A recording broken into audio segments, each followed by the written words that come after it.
Una mga B, balatan na natin ang kamote.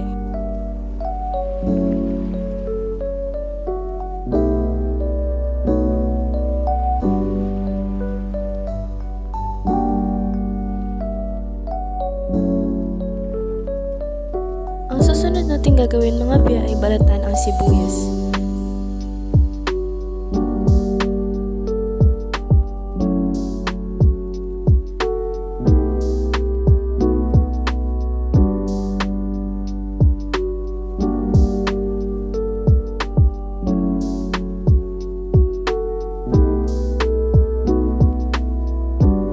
Pagkatapos nating mabalatan ang sibuyas mga B, ay sunod na rin natin ang ating bawang.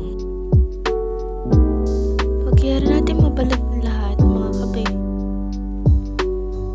Pagkayari natin mabalat lahat mga B ay hiwain na natin ito lahat.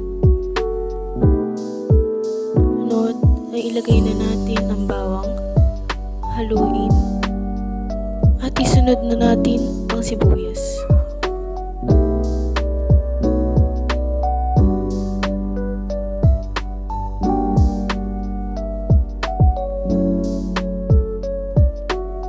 Sunod ay ang kamote. Pagkatapos hanguin ng kamote, ay isunod na natin ang baboy. Pagkatapos ay ating itong haluin.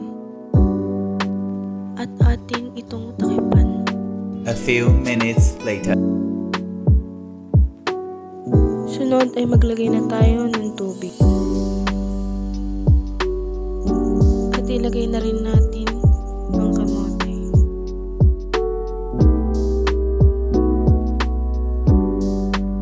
Sunod mga B, lalagyan na natin ng suka, toyo, at oyster sauce.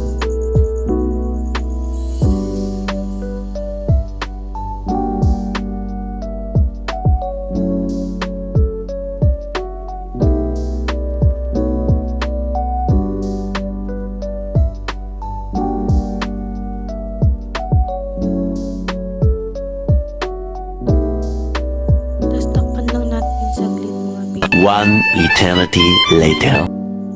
Ngayon, naisalin na natin sa plato.